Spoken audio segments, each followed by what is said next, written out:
नमस्कार साथियों, स्वागत है आपका ब्राइट एग्रो क्लासेज के ऑनलाइन प्लेटफॉर्म पर। दोस्तों, हम बात करने वाले हैं आपके हॉर्टिकल्चर की और हॉर्टिकल्चर में फूड साइंस एंड न्यूट्रिशन की हम बातें कर रहे हैं और उसमें आज हमारी ये मुख्य रूप से 5वीं क्लास रहने वाली है। क्या चर्चाएं होगी? तो पहले का मैं थोड़ा सा आपको बताऊं तो हमने वाटर पढ़ लिया था, कार्बोहाइड्रेट पढ़ लिए थे और जो बेसिक कैरेक्टर होते हैं जैसे फेज चेंज हो गया, इसके अलावा ओस्मोसिस हो गया, पीएच हो गया, मेजरमेंट कैसे करते हैं, साइज मेजरमेंट कैसे करते हैं, ये सारी बातें हमने डिस्कस कर ली थी।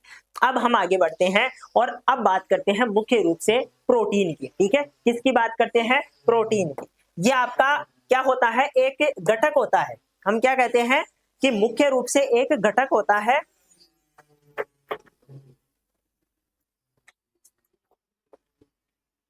मुख्य रूप से क्या होता है? एक घटक होता है किसका? भोजन का। आई बात समझ में? जैसे जल था, एक घटक है भोजन का। फिर हमने बात की कि कार्बोहाइड्रेट एक घटक है भोजन का। उसी प्रकार ये होता है कि मुख्य रूप से हम कहते हैं कि प्रोटीन भी क्या है?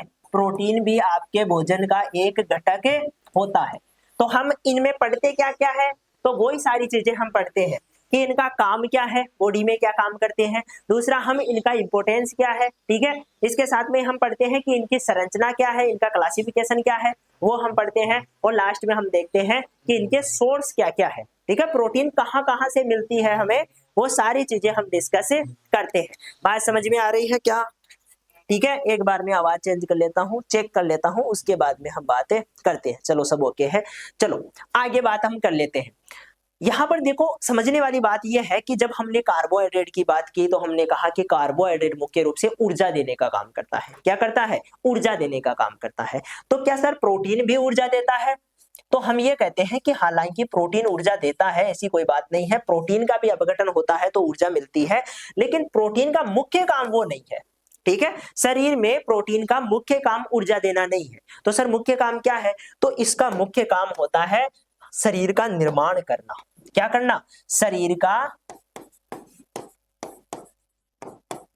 यानी कि जितनी भी हमारी मसल्स है, ठीक है, जितनी भी हमारी स्किन है, मसल्स है, हमारे जो हेयर है, बाल है, नाखून है, इनमें सब में प्रोटीन होती है। यहाँ पर सब जगह क्या मिलती है? प्रोटीन देखने को मिलती है। जो हमारी मसल्स है, हमारे उत्तक हैं, वो किससे मिलकर बने हैं? प्रोटीन से मिलकर बने हुए होते हैं। अलग अलग प्रकार की प्रोटीन्स यहाँ पर पाई जाती है। तो हम ये कहते हैं कि हमारा शरीर का जो निर्माण है, हमारे उत्तक है, ठीक है, हमारा जो मस्तिष्क है, ठीक है, इसके अलावा हम ये कहते हैं कि हमारी जो स्किन है, शरीर की जो ऊपर वाली त्वचा है, ये सब क्या करती है? ये सारी चीजें किससे मिलकर बनी रहती है? प्रोटीन से मिलकर बनी हुई होती है। तो बात समझ में आई? जब भी हम प्रोटीन की बात करते हैं, प्रोटीन का क्या इंपॉर्टेंस होता है, तो प्रोटीन के लिए हम ये कहते हैं कि ये हमारे शरीर का क्या करती है? निर्माण करती है। ठीक है, जिसमें उत्तक बनाती है, मस्तिष्क बनाती है, त्वचा बनाती है। हमारे बालों के लिए, हमारे नाखूनों के लिए, इन सब के लिए क्या होती है? प्रोटीन जरूरी होती है। इसके अलावा प्रोटीन और काम करती है। प्रोटीन हमारी प्रतिरक्षा तंत्र में भाग लेती है। ठीक है, प्रतिरक्षा तंत्र में भाग लेती है। जब भी हम ये कहते हैं ना कि कोई रोगाणु शरीर के अंदर प्रवेश कर चुका है, तो रक्त में घूमने वाली जो अलग अलग प्रकार की कोशिकाएं हैं, अलग अलग प्रकार के जो प्रोटीन है, वो क्या करते हैं? उस जीवाणु को ढूंढने में, उसको मारने में, उसको खत्म करने में सहायता करते हैं। तो वहां पर भी प्रोटीन का रोल होता है। ठीक है, इसके अलावा और बहुत सारी चीजें हैं, चाहे भोजन को पचाने की बात हो, चाहे और अदर चीजें हो, इन सब में क्या होता है? प्रोटीन का रोल होता है। तो प्रोटीन हमारे शरीर के लिए क्या हो जाती है? एसेंशियल हो जाती है। यदि शरीर में प्रोटीन की कमी होती है तो कई प्रकार के रोग, जैसे कि क्वेशोर नाम का एक रोग होता है, जापानीज वर्ड है ये, उसमें प्रोटीन की कमी हो जाने पर शरीर क्या हो जाता है? दुबला पतला हो जाता है, बिल्कुल कमजोर हो जाता है, हड्डियां दिखाई देने लग जाती है, पेट फूल जाता है, मस्तिष्क बाहर निकल जाता है। इस प्रकार के जो लक्षण है वो दिखाई देते हैं। ठीक है, ये सारी चीजें आपको प्रोटीन में ध्यान रखनी है। अब देखो, आगे हम बात करते हैं प्रोटीन के सोर्स क्या क्या है। ठीक है, प्रोटीन के स्रोत की हम बात करते हैं, जिसको हम सोर्स भी कहते हैं। ठीक है, अब यहां पर देखो, वैसे तो हम ये कहते हैं कि थोड़ी बहुत मात्रा में प्रोटीन लगभग सभी चीजों में होती है। जैसे हम धान की बात करते हैं तो धान में हम पढ़ते हैं कि 6 से 7% क्या होती है, प्रोटीन होती है। हम गेहूं में बात करते हैं तो हम कहते हैं 6 से 7% क्या होती है, प्रोटीन होती है। इसका मतलब कुछ मात्रा में प्रोटीन सभी चीजों में पाई जाती है, ठीक है। गेहूं में थोड़ी सी प्रोटीन ज्यादा भी देखने को मिलती है। इसके अलावा हम ये कहते हैं कि दालों में प्रोटीन का अच्छा सोर्स है, ठीक है। क्या दालें आपकी प्रोटीन का अच्छा सोर्स है, ठीक है, मान लिया। दूध आपका प्रोटीन का अच्छा सोर्स है, ठीक है, मान लिया। इसके साथ में हम ये कहते हैं मछली, ठीक है, मछली हो गया, अंडा हो गया और अदर कोई भी मीट, ये प्रोटीन के अच्छे सोर्स माने जाते हैं, ठीक है। फलों में हम बात करें तो कटहल, ठीक है, फल सब्जियों में बात करें तो कटहल अच्छा सोर्स है, किसका, प्रोटीन का अच्छा सोर्स है, ठीक है। और सब्जियों में कई प्रकार की प्रोटीन होती है और बहुत सारी चीजें जो एमिनो एसिड है अलग अलग चीजों में पाए जाते हैं, लेकिन मुख्य रूप से दालें, उसके बाद में दूध, मछली, अंडा, मीट और कटहल, ये सारी चीजें क्या आ जाती है, आपके प्रोटीन के अच्छे सोर्स के रूप में देखी जाती है, ठीक है। सोयाबीन में भी अच्छी मात्रा में प्रोटीन होती है, ठीक है। सोयाबीन भी आप याद रख लेना, सोयाबीन में कितनी मात्रा में प्रोटीन होती है, लगभग 40% प्रोटीन होती है। इसके साथ में ही हम ये कहते हैं कि सोयाबीन के अलावा एक चीज और है जो मेरे दिमाग से निकल रही है, हाँ, मूंगफली। मूंगफली में भी अच्छी मात्रा में क्या होती है, प्रोटीन होती है। तेल तो इनमें पाया जाता ही है, लेकिन साथ में इनमें प्रोटीन भी अच्छी मात्रा में होता है। तो ये सारी चीजें आप ध्यान रखोगे। ये क्या हो गए, आपके सोर्स हो गए। सोर्स की बात कर ली, काम की बात कर ली, अब प्रोटीन की संरचना की हम बात कर लेते हैं। देखो, प्रोटीन की संरचना को समझने के लिए आपको कुछ चीजें समझनी पड़ेगी, ठीक है। जब भी हम प्रोटीन की संरचना की बात करते हैं तो उसमें हम एक चीज तो ये कहते हैं कि जो प्रोटीन की संरचना है वो एमिनो एसिड से मिलकर बनी हुई है, ठीक है। किन से मिलकर बनी हुई है, एमिनो एसिड से। सर ये क्या होते हैं, तो ये छोटे छोटे कंपाउंड है, ठीक है। जैसे मान लो मैं यहाँ पर एक एमिनो एसिड बना के बताता हूँ आपको, ठीक है। हालांकि अलग अलग होते हैं, हर एमिनो एसिड अलग प्रकार का होता है, लेकिन मैं यहाँ पर एक एग्जांपल के रूप में बना रहा हूँ, ठीक है। यानी कि प्रत्येक एमिनो एसिड में एक तो एमीन ग्रुप, ये जो एमिनो आ रहा है ना, ये इस एमीन ग्रुप की वजह से ही आ रहा है और ये H+ दे पाता है, इसलिए इसको एसिड बोलते हैं, ठीक है।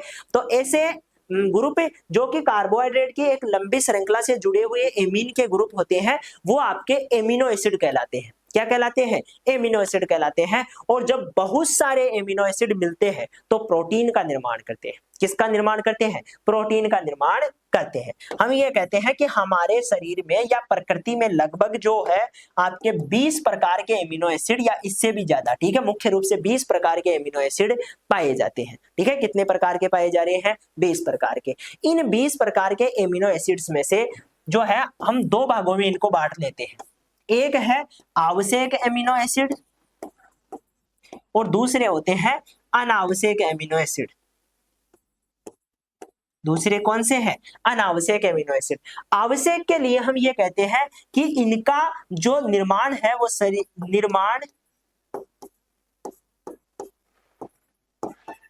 शरीर में नहीं होता है। इनका निर्माण कहाँ नहीं हो रहा है, शरीर के अंदर नहीं हो रहा है। इसका मतलब इनको बाहर से लेना पड़ेगा, ठीक है। तो इनको हम आवश्यक एमिनो एसिड कहते हैं क्योंकि इनकी जरूरत हमें पड़ती है, इनको हमें बाहर से लेना पड़ेगा, इनका निर्माण शरीर में नहीं होता है। दूसरा होता है अनावश्यक, इनका निर्माण हमारे शरीर में खुद हो जाता है, यानी कि हमारा शरीर क्या कर लेता है, खुद इस प्रकार के एमिनो एसिड बना लेता है। तो जब एमिनो एसिड बन जाएंगे इसका मतलब प्रोटीन का निर्माण भी हो जाएगा। लेकिन कुछ प्रोटीन्स के लिए जो एमिनो एसिड चाहिए वो कहाँ मिलेंगे, वो बाहर प्रकृति से ही मिलेंगे, सब्जियों में मिलेंगे, जो आपकी दालें हैं उनमें मिलेंगे, तो वहां से हमारा शरीर लेगा और फिर प्रोटीन का निर्माण करेगा। बात समझ में आई क्या, तो एमिनो एसिड्स का सारा खेल होता है। देखो, इसमें हम ये कहते हैं कि यदि एक सरल संरचना के रूप में, क्योंकि प्रोटीन की संरचना है ना काफी कॉम्प्लेक्स होती है, अलग अलग प्रकार की प्रोटीन होती है। एक तो सरल प्रकार की प्रोटीन होती है, उसमें कुछ नहीं होता है, सिंपल एमिनो एसिड मिलते हैं, 2-4 एमिनो एसिड मिल गए, प्रोटीन का निर्माण कर लिया। लेकिन जब हम कॉम्प्लेक्स की बात करते हैं तो उसमें जो बहुत सारे एमिनो एसिड है वो इस प्रकार से उलझे रहते हैं, इस प्रकार से मिले रहते हैं कि उनको समझना काफी ज्यादा डिफिकल्ट हो जाता है, ठीक है। तो प्रोटीन की संरचना जो संयुक्त रूप से कॉम्प्लेक्स संरचना बनती है वो ज्यादा डिफिकल्ट होती है, उसको समझना काफी ज्यादा हार्ड होता है, बहुत सारे एमिनो एसिड से मिलकर बनी हुई होती है। ठीक है, तो ये चीजें आपको ध्यान रखनी है कि एमिनो एसिड किस प्रकार से जो है प्रोटीन की संरचना में भाग ले रहे हैं। अब एक एक करके इनका जो है हम अध्ययन कर लेते हैं पीडीएफ की सहायता से। देखो, प्रोटीन, हम ये कहते हैं प्रोटीन भोजन का एक अहम घटक है और संरचना व कार्य का काम करता है, कई प्रकार के फंक्शन करता है और हमारे शरीर की संरचना के लिए क्या होता है, जरूरी होता है एमिनो एसिड। ठीक है, दूसरी बात हम ये कहते हैं कि जो प्रोटीन जटिल पॉलीमर होते हैं वो एमिनो एसिड से मिलकर बने होते हैं। अधिकतर जो प्रोटीन है वो किससे मिलकर बनी है, एमिनो एसिड से मिलकर बनी है। दूसरी बात, प्रोटीन एम्फोटेरिक होते हैं, यानी वे एसिड और बेस दोनों तरह के व्यवहार करते हैं। प्रोटीन का जो नेचर होता है ना दोस्तों, वो एसिडिक भी होता है और वो आपका सारीय भी होता है। मान लो आवश्यकता है एसिड की तो वो एसिड रिलीज कर देंगे, यदि उनको सार चाहिए, शरीर को सार चाहिए तो वो सार रिलीज कर देंगे। तो दोनों प्रकार का इनका नेचर होता है, इसलिए इनको एम्फोटेरिक के रूप में हम जानते हैं। ठीक है, एम्फोटेरिक का मतलब क्या है, दोनों प्रकार का इनका क्या है, नेचर है। ठीक है, दोनों प्रकार का क्या है, नेचर है, इसी को हम एम्फोटेरिक कहते हैं। खाद्य प्रोटीन भोजन में स्वाद, रंग, बनावट और कार्यात्मक गुणों के लिए क्या होती है, प्रभावित करती है। अब देखो, संरचना और संगठन की हम बात कर लेते हैं। प्रोटीन की संरचना बनती कैसे है, संगठन कैसे बनता है, उसकी हम बात कर लेते हैं। क्या क्या पाया जाता है प्रोटीन में। ठीक है, प्रोटीन बड़े जैविक यौगिक ऑर्गेनिक कंपाउंड है जिनमें कार्बन, हाइड्रोजन, ऑक्सीजन, देखो यहां तक ध्यान देना है, कार्बन भी है जो कि कार्बोहाइड्रेट में भी थी, हाइड्रोजन भी है, ऑक्सीजन भी है, लेकिन नाइट्रोजन यहाँ पर अलग पाया जा रहा है। कार्बोहाइड्रेट में नाइट्रोजन नहीं था लेकिन प्रोटीन में नाइट्रोजन है। इसका मतलब प्रोटीन में कार्बोहाइड्रेट में यही एक मेजर डिफरेंस होता है। इसके बाद में लगभग हम कहते हैं नाइट्रोजन 16% की उपस्थिति प्रोटीन को कार्बोहाइड्रेट वसा से क्या करती है, अलग करती है, क्योंकि कार्बोहाइड्रेट में भी नाइट्रोजन नहीं होता, वसा में भी नाइट्रोजन नहीं होता है, और यही कारण है कि दोनों से अलग इसलिए होते हैं ये, क्योंकि यहाँ पर नाइट्रोजन पाया जाता है जो कि संरचना के लिए जरूरी होता है, हमारे शरीर की संरचना के लिए। कुछ प्रोटीन में सल्फर भी होता है, फास्फोरस भी होता है, लोहा भी होता है, कोबाल्ट भी पाया जाता है। तो कुछ मात्रा में अलग अलग प्रकार की प्रोटीन, सल्फर का तो आपने एग्जांपल भी सुना होगा, कई प्रकार की प्रोटीन होती है जिसमें सिस्टीन, सिस्टाइन और मिथियोनिन एमिनो एसिड पाए जाते हैं और ये तीनों ही सल्फर से मिलकर बने होते हैं। सिस्टीन, सिस्टाइन और मिथियोनिन तीनों ही किससे मिलकर बने हुए हैं, सल्फर से मिलकर बने हुए हैं। ये चीजें आपको ध्यान रखनी है। प्रोटीन का मुख्य स्रोत की बात करें तो पौधे होते हैं और मिट्टी में नाइट्रेट और अमोनिया से लेकर नाइट्रोजन का प्रोटीन का निर्माण करते हैं। पौधों में प्रोटीन बनेगी, ठीक है, और वो पौधों में जो प्रोटीन बनती है वो कहां से बन रही है, तो नाइट्रोजन तो मिट्टी से मिल रहा है नाइट्रेट के रूप में या अमोनिया के रूप में, ठीक है, और कार्बोहाइड्रेट किससे मिल रहा है, मुख्य रूप से जो कार्बन, हाइड्रोजन, ऑक्सीजन है वो फोटोसिंथेसिस के द्वारा मिल रहे हैं। तो इस प्रकार से पौधे क्या बनाते हैं, प्रोटीन बनाते हैं। ठीक है, पौधे क्या बना रहे हैं, प्रोटीन बना रहे हैं। इसके बाद में मानव अपनी प्रोटीन की आवश्यकता पौधों से, पशु स्रोतों से, दूध से या मांस से कंप्लीट करता है। या तो इंसान पौधों से प्राप्त होने वाली प्रोटीन खा ले, ठीक है, या फिर वो अंडा खा ले, मांस खा ले, या फिर वो दूध पी ले। इस प्रकार से उसकी प्रोटीन की पूर्ति होती है। भाई हम या तो दालें खाते हैं प्रोटीन के लिए, या हम दूध पी लेते हैं, या हम अंडा खा लेते हैं, या फिर हम मांस खा लेते हैं। मांस एक अच्छा स्रोत माना जाता है प्रोटीन का, ठीक है, मांस या मछली हो गई, वो आपके अच्छे सोर्स होते हैं, किसके, प्रोटीन के होते हैं। तो जिसके भी शरीर में प्रोटीन की कमी है भाई आज ही जाकर क्या करना है, आपको जो है प्रोटीन खाना स्टार्ट करना है। और कहां से मिलेगी, तो दालों से मिलेगी, ठीक है। कई प्रकार के जो है यदि आप मांस मछली खाते हो तो वो खा सकते हो। इसके अलावा कार्बोहाइड्रेट, वो अंडा आप ले सकते हो, अंडे में अच्छी प्रोटीन होती है, दूध में अच्छी मात्रा में प्रोटीन पाई जाती है, ठीक है। तो ये प्रोटीन के अच्छे सोर्स होते हैं। प्रोटीन की संरचना की थोड़ी सी हम बात कर लेते हैं। प्रोटीन एमिनो एसिड से मिलकर बने रहते हैं, पहली बात तो ये ध्यान रखना है। प्रोटीन किससे मिलकर बने हुए हैं, एमिनो एसिड से। एमिनो एसिड वे कार्बनिक पदार्थ है जिनमें एमाइन और कार्बोक्सिलिक समूह पाया जाता है, ठीक है। एमिनो एसिड में क्या है, एक तो एमाइन NH2 और कार्बोक्सिलिक COH माइनस, ये दोनों समूह पाए जाते हैं, ठीक है। ये तो मैं कह रहा था कि एमीन ग्रुप पाया जाता है, इसको एमाइन या एमीन ग्रुप हम बोल सकते हैं, इसी को हम एमीन भी बोल सकते हैं, ठीक है। इसी को हम क्या बोल देते हैं, एमीन भी बोल देते हैं, एक ही बात है, ठीक है। प्रोटीन में एमिनो एसिड दूसरे से पेप्टाइड बंध द्वारा जुड़े रहते हैं। एक एमिनो एसिड दूसरे एमिनो एसिड से किससे बंधेगा? पेप्टाइड बॉन्ड द्वारा बंधेगा। ठीक है, ये बेसिक चीज है। प्रोटीन की संरचना व श्रेणियों की हम बात कर लेते हैं। अलग अलग प्रकार की प्रोटीन पाई जाती है। पहली तो प्राथमिक संरचना है। एमिनो एसिड की सीधी श्रृंखला होती है जो पॉलीपेप्टाइड कहलाती है। ठीक है, इसमें क्या होता है? बिल्कुल इजी है। एक प्रोटीन, उसके बाद में दूसरी प्रोटीन, तीसरी वो एक एमिनो एसिड, दूसरा एमिनो एसिड, तीसरा एमिनो एसिड, चौथा, ये सब क्या है? पेप्टाइड बॉन्ड द्वारा बंधे हुए हैं और इस श्रृंखला को हम प्राथमिक संरचना के रूप में जानते हैं। ठीक है, इजी है आपका, बिल्कुल क्या है? इजी श्रृंखला है, इजी संरचना है, तो इसको हम सरल प्रोटीन या प्राथमिक संरचना के रूप में जानते हैं। दूसरा होता है द्वितीयक संरचना। इसमें कई पॉलीपेप्टाइड चेन आपस में जुड़कर हेलिक्स या हेलिटेट या फिर रैंडम कॉइल संरचना बनाती है। ठीक है, या तो मान लो इस प्रकार की कोई संरचना बन जाए ऐसी। ठीक है, बहुत सारी जो श्रृंखलाएं हैं वो आपस में मिलकर इस प्रकार की संरचना बना ले, इसको द्वितीय संरचना के रूप में जानते हैं। जो तृतीय संरचना होती है वो गोलाकार रेशेदार व्यवस्था में व्यवस्थित रहती है। ठीक है, ये वाली जो संरचना है वो और भी जटिल है। इसमें जो है जितने भी एमिनो एसिड है वो एक अलग अंतराल पर घूम चुके हैं, अलग अंतराल से व्यवस्थित हो चुके हैं। और चतुर्थक संरचना की हम बात करें तो ये आपकी जो ट्रसरी संरचना है, ये दो से अधिक पॉलीपेप्टाइड चेन एक साथ मिलकर कार्यात्मक प्रोटीन बनाती है, कार्य करने वाली प्रोटीन बनाती है। तो ट्रसरी जो प्रोटीन होती है वो सबसे बड़ी संरचना या सबसे जटिल संरचनाओं में होती है। ठीक है, उनमें आपको देखने को मिलती है। इसके बाद में हम चलते हैं प्रोटीन का अपघटन। क्या होता है? तो प्रोटीन, हम ये कहते हैं कि दूध को ज्यादा गर्म नहीं करना चाहिए, नहीं तो उसकी प्रोटीन खराब हो जाएगी। अंडे को ज्यादा गर्म मत करो, नहीं तो उसकी प्रोटीन खराब हो जाएगी। ऐसा हम कहते क्यों है? क्योंकि इसमें क्या होता है? प्रोटीन का टेम्परेचर की वजह से अपघटन होता है। ठीक है, जैसे जब प्रोटीन की 3D संरचना बदलती है तो इसे अपघटन, डीनेचुरेशन कहते हैं। बात समझ में आई? इसमें होता क्या है? तो अधिक टेम्परेचर की वजह से, अधिक अम्लसार की वजह से, फेंटने की वजह से या इसको जमाने की वजह से क्या हो जाता है? प्रोटीन की संरचना अपघटित हो जाती है, डीनेचुरेशन, उसका जो है संरचना में जो बदलाव है वो हो जाता है। फिर वो जो प्रोटीन होनी चाहिए थी वो नहीं होती है, चेंज हो जाती है उसमें। ठीक है, ये ध्यान रखोगे। एमिनो एसिड्स के प्रकार की हम बात कर लेते हैं। देखो, प्रोटीन किससे मिलकर बनी हुई है? एमिनो एसिड से मिलकर बनी हुई है। अब ये जो एमिनो एसिड है ये क्या है? तो एमीन ग्रुप पाया जाएगा और कार्बोहाइड्रेट की एक संरचना रहेगी। ठीक है, यानी कि जो श्रृंखला है वो आपके कार्बन, हाइड्रोजन, ऑक्सीजन की रहेगी। तो अब इस संरचना में क्या करना है? इनको हमें दो भागों में डिवाइड करना है। कैसे डिवाइड करेंगे? एक तो है आवश्यक एमिनो एसिड, इनके बारे में पहले भी मैंने बताया है।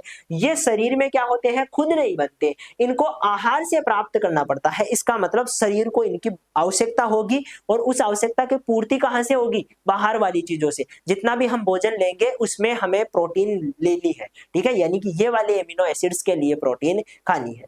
यहां पर देखना, लगभग 9 एमिनो एसिड, जिसमें आपका ल्यूसीन हो गया, आइसोल्यूसीन हो गया, वेलिन हो गया, लाइसिन हो गया, मिथियोनिन हो गया, फेनिलएलिन हो गया, थ्रियोनिन हो गया, ट्रिप्टोफेन हो गया और हिस्टिडीन हो गया। ये सारे, ये बच्चों के लिए आवश्यक होता है। ये सारे क्या होते हैं? आपके आवश्यक एमिनो एसिड है।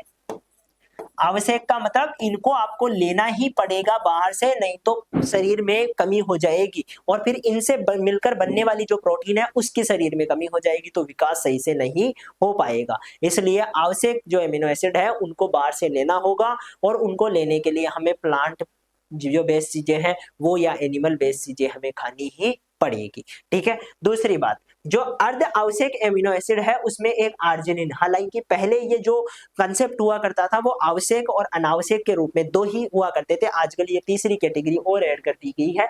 इसमें ध्यान रख लेना, ऑर्जिनिन शिशुओं और समय से पहले जन्मे बच्चों में यह आवश्यक हो जाता है। ठीक है, किसकी बात कर रहे हैं? ऑर्जिनिन की। चलो, इसके बाद में ऐसे एमिनो एसिड जिनको शरीर खुद बना सकता है, यहाँ पर अनावश्यक एमिनो एसिड की हम बात कर रहे हैं।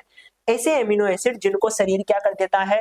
खुद बना लेता है, इन्हें आहार से लेना आवश्यक नहीं होता है, यानी कि हमारे शरीर में इनका निर्माण खुद हो जाएगा, हमें बाहर से बनाने की जरूरत नहीं पड़ेगी। आई बात समझ में? ये एमिनो एसिड क्या करते हैं? खुद बन जाते हैं, हमें बाहर से बनाने की जरूरत नहीं पड़ती है। इस प्रकार की प्रोटीन की संरचना को या इस प्रकार के प्रोटीन में पाए जाने वाले जो घटक है उनको हम अनावश्यक एमिनो एसिड कहते हैं और ये शरीर में क्या हो जाते हैं? खुद बन जाते हैं। इनमें देखो, इनमें मुख्य रूप से हम ये कहते हैं ग्लूटामिक एसिड हो गया, एलानिन हो गया, ग्लाइसिन हो गया, प्रोलाइन हो गया, सेरीन हो गया, टायरोसिन हो गया। ठीक है, ये सारे आपके क्या होते हैं, मुख्य रूप से इन्हीं के नाम ध्यान रखने हैं, हालांकि इससे ज्यादा और भी होते हैं, लेकिन मुख्य मुख्य आप ये नाम याद रख सकते हो। बात समझ में आई क्या? बिल्कुल इजी। क्या क्या देखा हमने? सबसे पहले हमने प्रोटीन की बात की।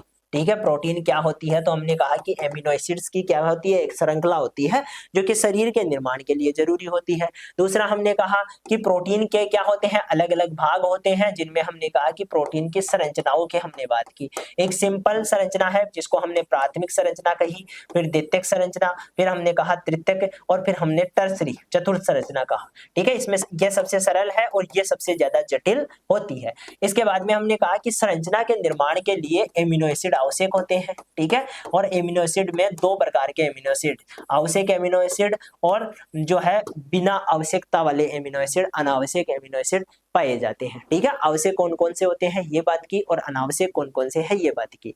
आवश्यक के लिए हम ये कहते हैं कि इनको बाहर से लेना जरूरी है, नहीं तो शरीर में कमी हो जाएगी। इनके लिए हम कहते हैं कि इनको बाहर से लेना जरूरी नहीं है, तो इनमें शरीर, क्योंकि शरीर में ये खुद बन जाते हैं तो कमी भी नहीं होगी।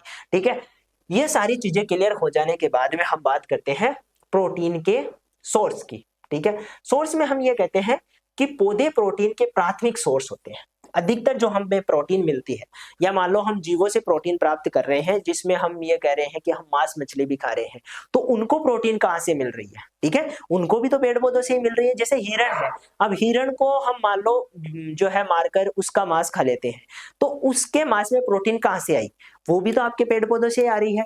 तो कहीं ना कहीं प्राथमिक सोर्स के रूप में पेड़ पौधे ही क्या है, प्रोटीन का निर्माण करते हैं। जैसे कार्बोहाइड्रेट का निर्माण पेड़ पौधों में हो रहा था, उसी प्रकार प्रोटीन का निर्माण भी सबसे पहले पेड़ पौधों में ही होता है। ठीक है, तो यहाँ पर देखना है, पौधे मिट्टी से नाइट्रोजन, जल, वायुमंडल से कार्बन डाइऑक्साइड लेकर प्रोटीन का क्या करते हैं, निर्माण करते हैं। सभी शाकाहारी मांसाहारी जीव प्रत्यक्ष अप्रत्यक्ष रूप से प्रोटीन पर निर्भर या पौधों पर निर्भर रहते हैं। ठीक है, तो प्रत्यक्ष रूप से अप्रत्यक्ष रूप से किस पर डिपेंड है? हम पेड़ पौधों पर डिपेंड होते हैं। प्रोटीन युक्त प्रमुख खाद्य पदार्थ। ठीक है, इनमें एक तो अनाज होता है, कई प्रकार के अनाज है जो कि प्रोटीन के अच्छे सोर्स है। प्रोटीन के अन्य समृद्ध सोर्सों में एक तो दाल होती है, जिसमें साबुत और चुन्नित दोनों प्रकार की दाल हम इस्तेमाल कर सकते हैं।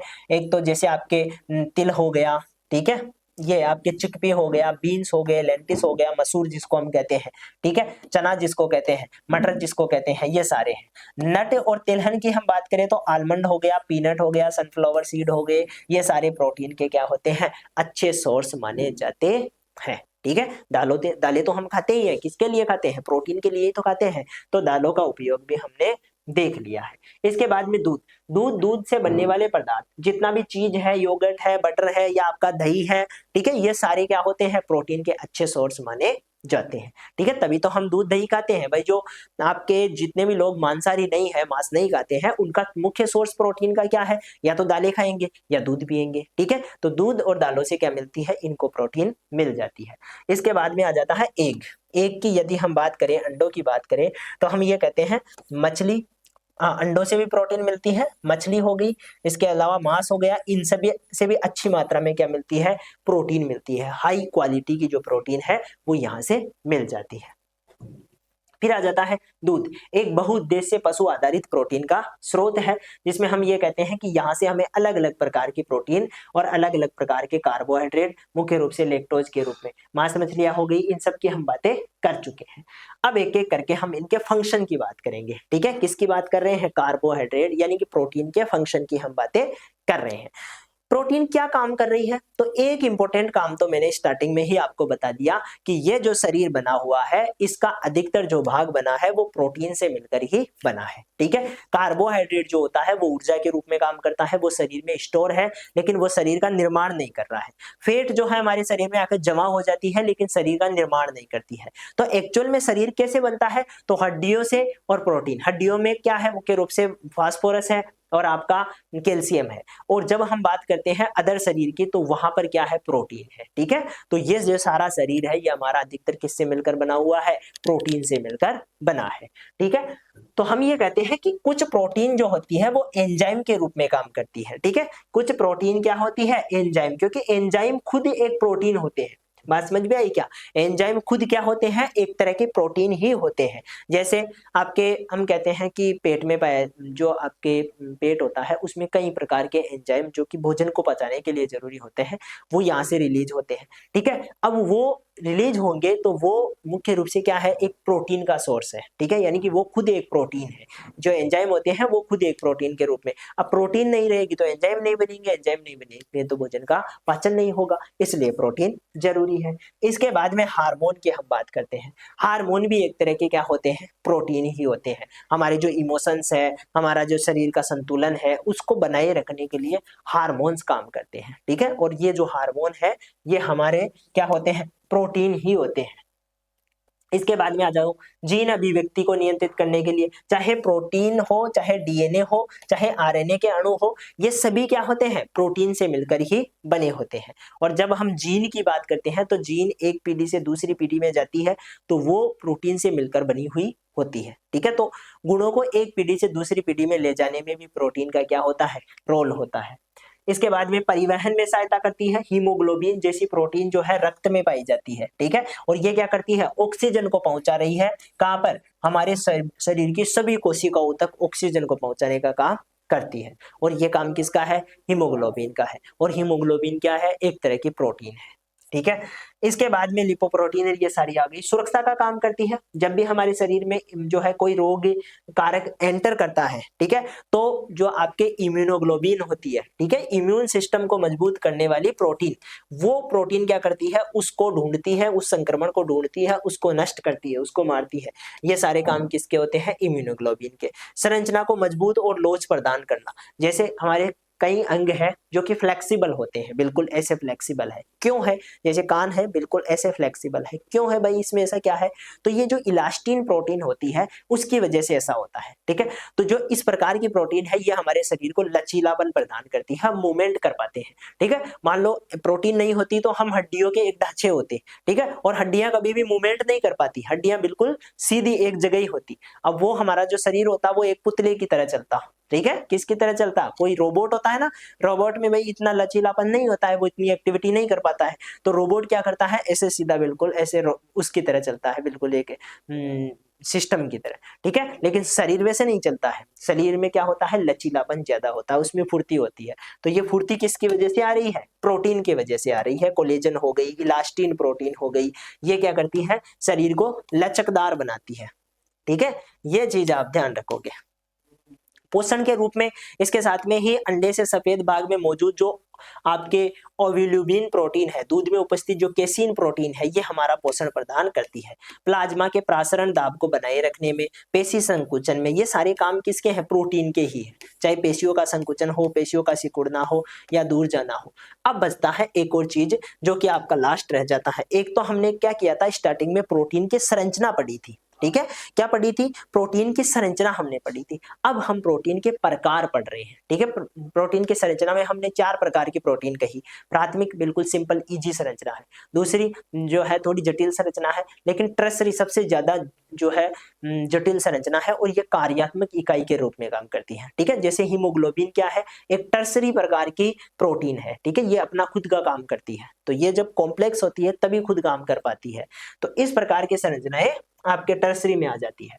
अब देखो, हम ये कहते हैं कि सबसे पहले आपके सरल प्रकार की प्रोटीन, सरल प्रकार की प्रोटीन का मतलब है इसमें केवल एमिनो एसिड होंगे और वो आपस में मिलकर क्या बनाएंगे, हाइड्रोलाइसिस के बाद केवल एमिनो एसिड प्राप्त होते हैं। ठीक है, इनको जब हम तोड़ते हैं तो एमिनो एसिड इनसे प्राप्त होते हैं और सरल प्रकार के एमिनो एसिड मिलकर प्राथमिक प्रोटीन बनाते हैं। इनमें कुछ एग्जाम्पल है, एल्बुमिन जो कि अंडे में पाई जाती है, ग्लोब्यूमिन ये आपके दूध में या अंडे में पाई जाती है, ग्लूटीन ये भी एक प्रोटीन होती है, ग्लूटीन मुख्य रूप से गेहूं से प्राप्त होती है। तो ये सरल प्रोटीन के ही प्रकार है। प्रोलेमिन ये भी सरल प्रकार की प्रोटीन है। हिस्टोन ये हमारे डीएनए में पाई जाती है। ठीक है, जो अपना अंदर का केंद्रक होता है उसमें पाई जाती है। प्रोटामीन ये भी एक प्रकार की प्रोटीन है।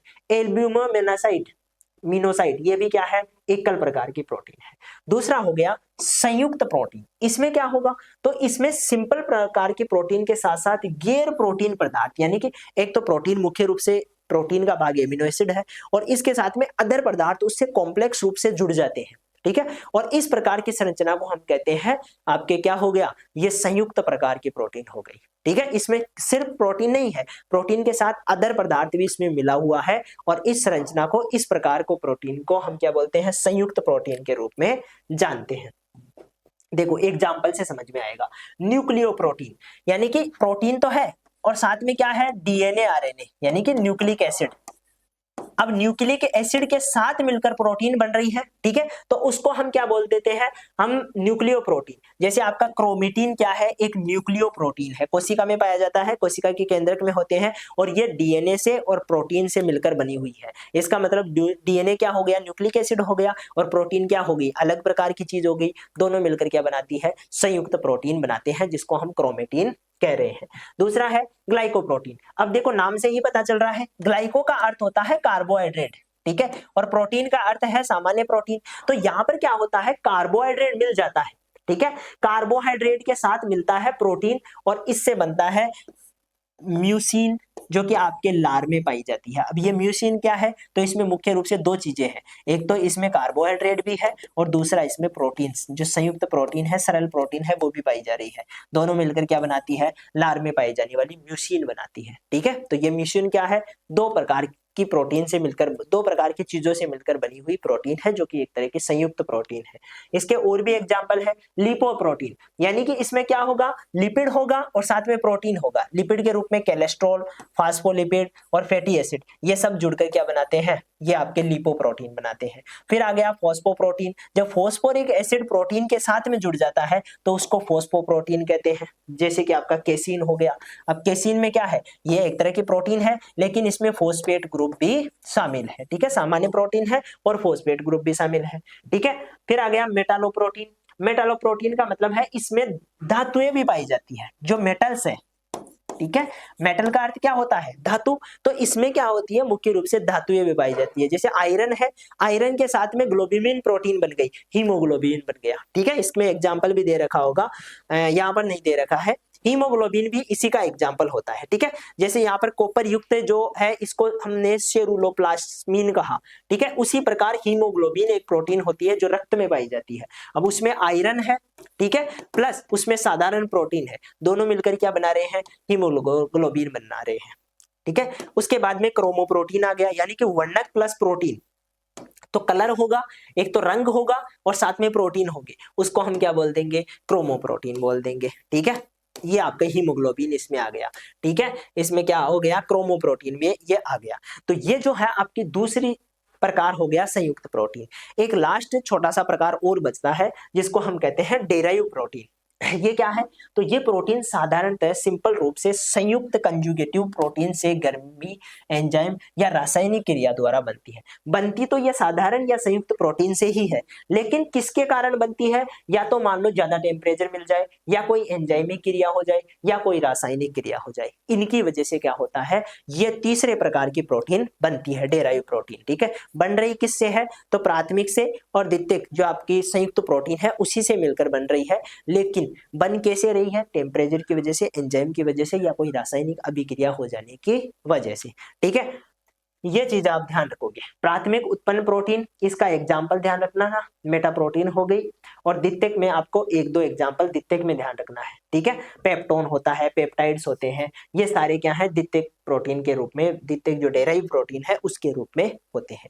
बात समझ में आई क्या, प्रोटीन वाला बिल्कुल इजी चैप्टर है, ठीक है। क्या क्या करना है, तो पहले तो प्रोटीन की जो बेसिक बातें हैं वो ध्यान रखनी है, ये काम क्या कर रही है वो ध्यान रखना है। इसके साथ में ही प्रोटीन का जो हम ये कहते हैं संरचना, ठीक है, इसके संरचना की बात करने हैं और इसके प्रकारों की थोड़ी सी हमें बात करनी है, ठीक है।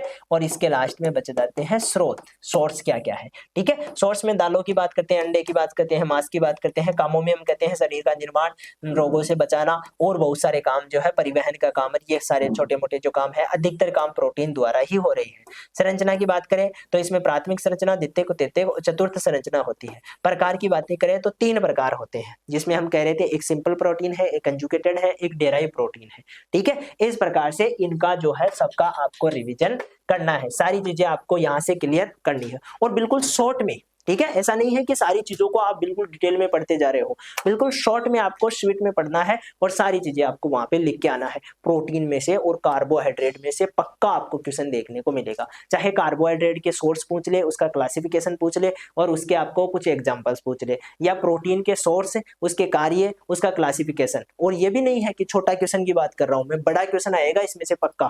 ठीक है, तो कार्बोहाइड्रेट को और प्रोटीन को दोनों को अच्छे से आपको पढ़ना है। अब हम मिलेंगे नेक्स्ट क्लास में, तब तक के लिए धन्यवाद।